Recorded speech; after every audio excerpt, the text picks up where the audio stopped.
Imagine opening Instagram or TikTok or whatever your social media platform of choice is, and being presented with a prompt that requires you to upload a copy of your ID or complete a facial scan in order to access it. It sounds extreme and dystopian, but things like this are already happening across the social media landscape. The UK and Australia have rolled out age verification systems that require users to prove their age and essentially their identity before accessing certain content and even entire platforms. These verification methods are being pushed to protect kids online, but this justification is actually weaker than presented and raises some serious concerns around what it means for your privacy, access to information, and right to free speech.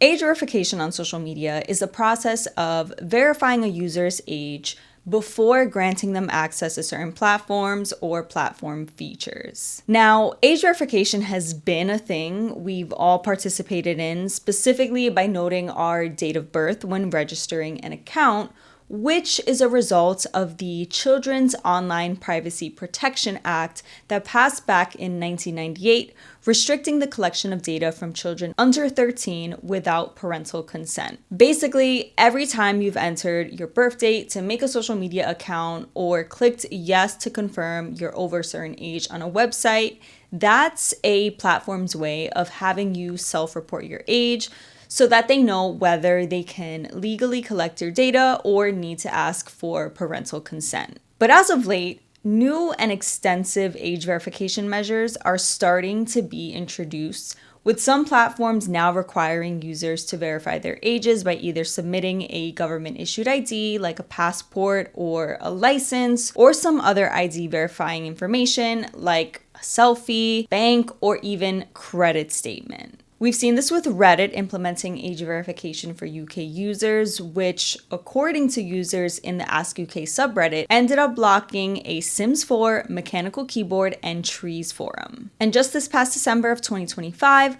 Australia became the first country to implement a social media ban for anyone under the age of 16. And this was put together in such a way that platforms not making an effort to comply face the risk of being fined heavily.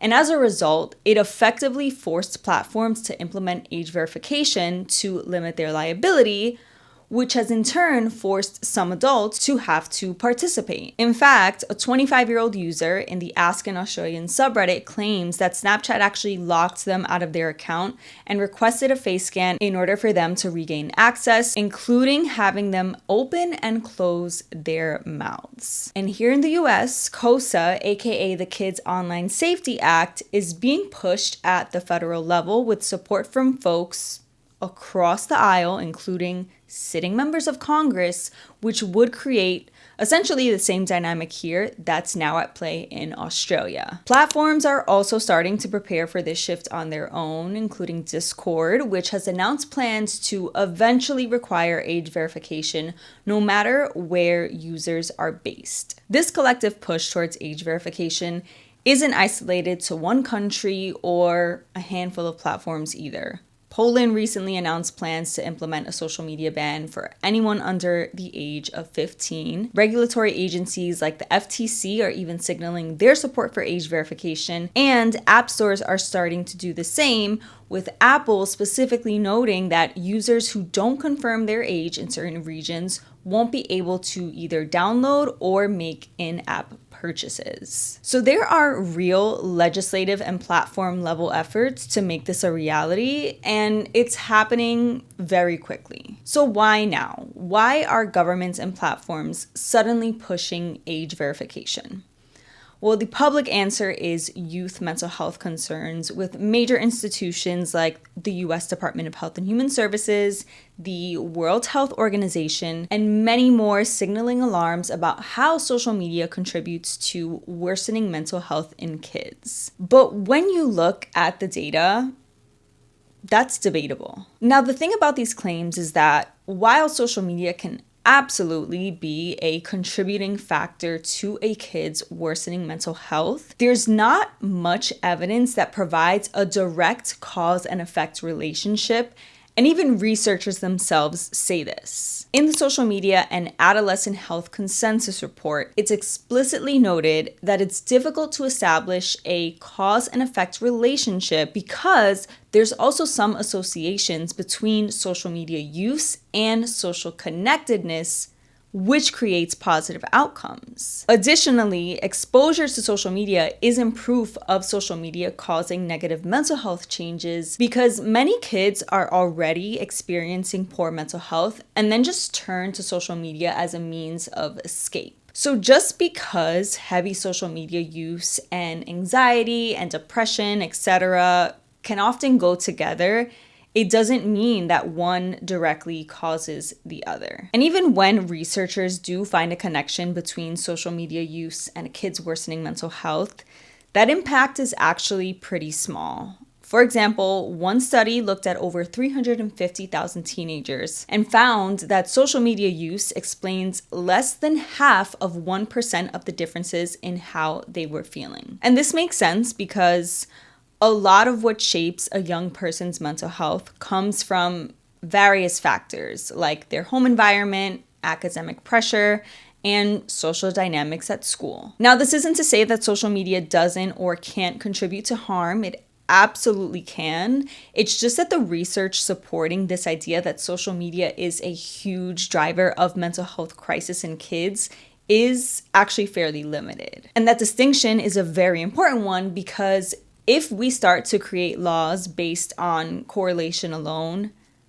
then blunt solutions become the answer to otherwise very complex problems. If we really want to address child safety and mental health on social media, there are way more effective ways to do so without requiring kids and other social media users to upload their government-issued IDs in order to access it. To start, we could make it so that any social media profile under a certain age doesn't have access to the recommendation algorithm. And this would directly address the addictive feedback loops that come with scrolling, and it would also prevent kids from being exposed to content that could intensify any pre-existing vulnerabilities that obviously they might not be equipped to properly handle, like dieting, self-harm, and even hyper-political content that's clearly manufactured to create rage and bring someone down an extremist content pipeline. It would also weaken or completely do away with the immersion of the infinite scroll, since every feed would have an endpoint and essentially force kids to get off of social media because there's just not much more for them to see. Another way would be to make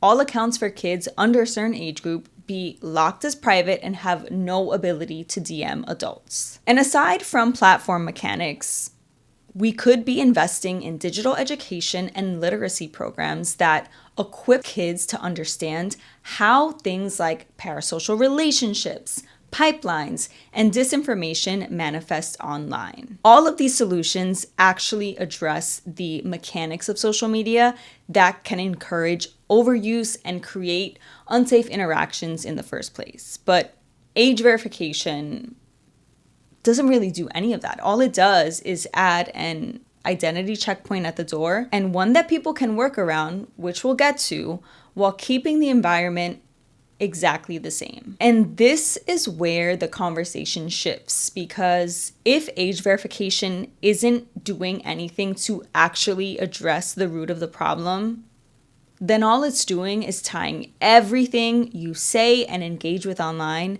to your ID. And that's a very different kind of solution with serious implications for people's right to free speech, access to information, and privacy. Because if creating protections for kids online is the ultimate goal, there are solutions that don't involve tying people's identities to their social media, but instead involve restructuring the design and function of social media for kids. So when the answer to the problem being pushed across countries and platforms consistently involves verifying who people are before they can participate online, it raises a bigger question. Are we solving a child safety problem, or are we just quietly building an identity layer across the internet? When social media platforms require users to present their IDs and other identifying information in order to gain access, those ID checks are often processed through third-party verification vendors like Persona, which is used by Reddit, LinkedIn, Twitch, and a few other platforms. And according to the Persona website, this is done by extracting data from IDs and then verifying and even cross-referencing it for other use cases. And over on their privacy policy page, it says verbatim that in the course of performing their service, they may also obtain personal data from other sources, such as third-party databases, government records, and other publicly available sources. And if you scroll down a little more, they also state that in addition to that, they may also collect government documents, barcodes, and identifiers such as driver's licenses and social security numbers, as well as demographic, geolocation, and even biometric data information. Now, if you're wondering if that's where it ends, it doesn't. In fact, not only does Persona collect all of that personal data, their third-party vendors, which include Anthropic, Google Cloud, OpenAI, Stripe, and many more, may have access to that data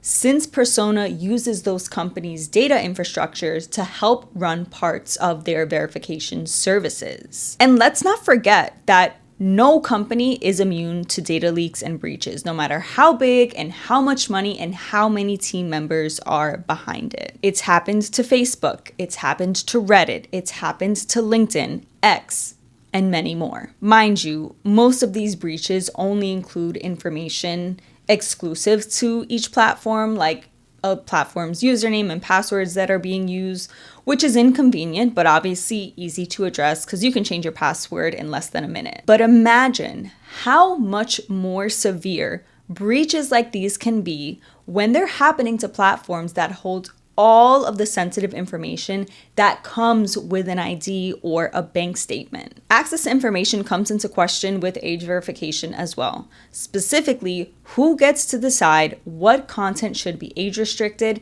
and how those decisions are made. We've already seen inconsistencies in enforcement with Reddit in the UK restricting Sims 4, Mechanical Keyboard, and Tree subreddit.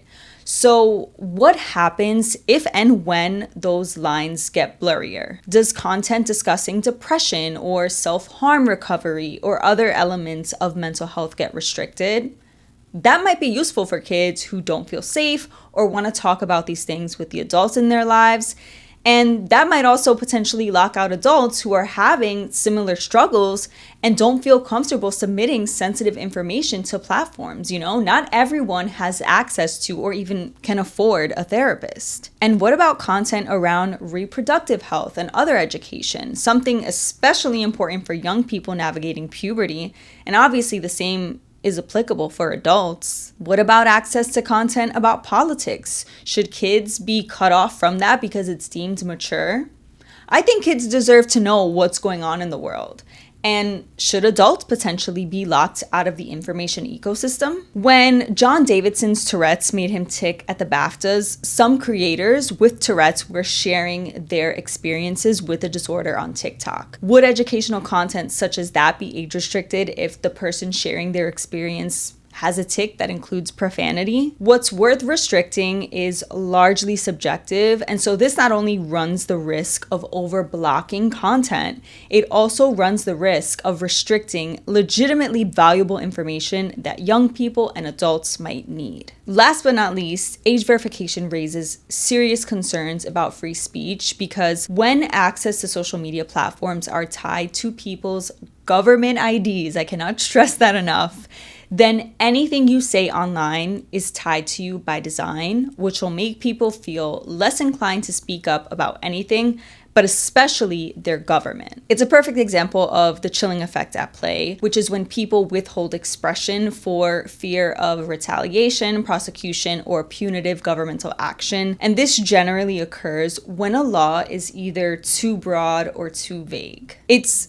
essentially a way of promoting censorship covertly by making people feel as though they need to censor themselves. And that matters, especially on social media, because it isn't a place where people just go and log on to look at and share content. It's also where people historically, politically organize, like the Me Too movement, Black Lives Matter movement, the Arab Spring protests, etc., have all been amplified by social media use. The DHS already began issuing subpoenas to social media platforms with the goal of learning the personal information behind accounts that have either criticized ICE or alerted the general public to the locations of ICE agents. And so the mere possibility of active monitoring and traceability at the hands of the federal government can and will shape speech, or lack of, too, because think about what this could mean for whistleblowers, people in vulnerable communities, people speaking out for vulnerable communities, and just anyone who wants to criticize powerful institutions. Free speech isn't just about what is and what isn't banned.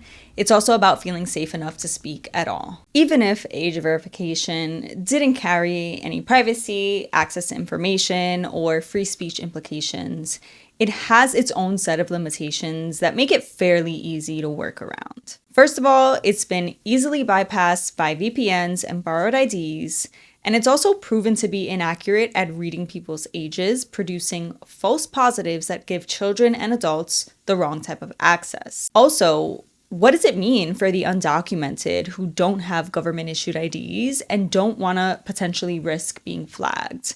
The populations of people most vulnerable to surveillance are most likely to be deterred from accessing social media entirely under mandated age verification measures. So far it seems like the whole age verification thing does less for kids' mental health and instead creates new risks without fully solving the problems at hand. If we care about protecting kids online, then we should fix the systems that shape their experience. We shouldn't build checkpoints that reshape everyone else's rights, even, the same rights that kids are entitled to in the process. At the end of the day, protecting kids online is something we all agree on. But the way we choose to do that matters, because if these issues stem from how social media is designed, then the solutions should probably laser focus on fixing those systems as opposed to tying everyone's identity to their internet activity. But yeah,